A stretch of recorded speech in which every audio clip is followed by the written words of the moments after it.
How's it going, LP viewers? In my last video I asked you, who's your favorite celebrity? And this is what you said. Today's comment question of the day is, what's the name of your best friend? Okay, so getting right into it, we're talking about 37-year-old Claudio. He's from Brazil and he's suffering from genital arthroposis. It's a condition which causes your joints to be curved, resulting in his head to be permanently bent and twisted backwards. When he was born, doctors told his mother to stop feeding him because his chances of survival was very slim. Well, doctors were so wrong. And why would doctors seriously just give up on life? No, you keep going and you keep fighting. Claudio was telling the media that ever since he was young, he likes to keep busy. He likes to do work. He doesn't like to depend on other people because he doesn't need to. He's able to turn on the TV by himself, use his phone, use a computer. I mean, he's gonna do it a little bit differently, but he's still able to do it. So Claudio is gonna appear on a TV show called Body Bazaar on TLC September 4th. And I'm actually looking so forward to watching this episode because he just seems like a really awesome guy and I want to learn more about him. Okay, so moving on to who could be the world's oldest person ever. The record right now is Jean Clement from France and she's 122 years old. Well, right now in Mexico, Lindra Lamberis is said to be born back in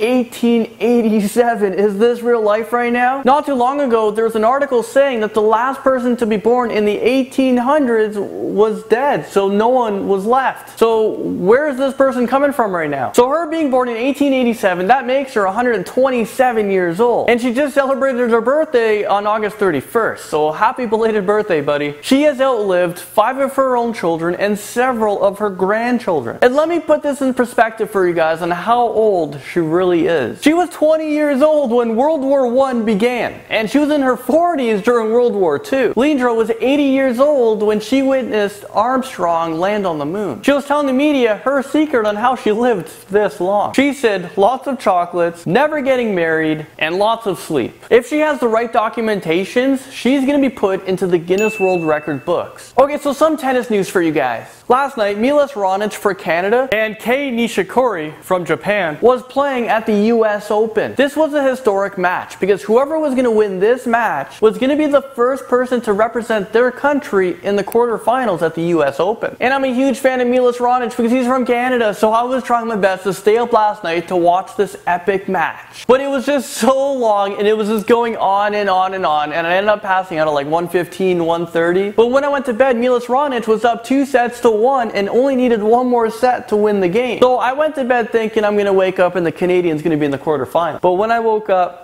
I was wrong. Wow, what happened? The Japanese guy ended up winning the next 2 sets, making it an epic 5-set battle to take it, to win it. So now he becomes the first Japanese to make it to the quarterfinals in the US Open. And this guy against Milos Raonic was amazing. Milos Raonic has one of the fastest serves in tennis right now, and this Japanese guy was making it easy to like return them. It was insane. So is he going to win the whole thing? Is he going to beat the Joker, Novak Djokovic? I'm pretty impressed, but let's move on to it's a sad story. So Joshua Davies is this 18-year-old kid who gets bullied a lot. And this is because he suffers from Asperger's syndrome. Well, one day he was trying to escape from all these bullies that was surrounding him, so he went on a bridge, and that's when he lost his footing and fell right over. He fell 50 feet down onto a pile of rocks. He ended up breaking his spine in many places, his arms, his legs. Joshua now faces life in a wheelchair and was told by doctors he may never walk again. He's left paralyzed, and that's just so sad. And this really pisses me off because this whole thing happened because of bullying. And I have to ask, what does the bullies accomplish by this? His parents say police failed to act on their repeated bully concerns because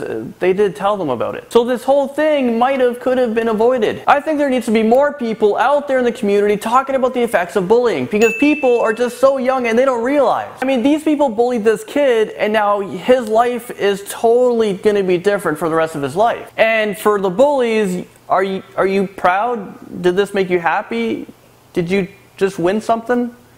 I'm really confused. I feel seriously bad for Joshua. I mean, this kid is probably one of the nicest kids ever, but no one's going up to him to find out about like who he is. Anyways, LP viewers, sorry to leave you on a sad note, but that's all the news stories I have for you guys today. Thank you so much for watching. I'll see you tomorrow.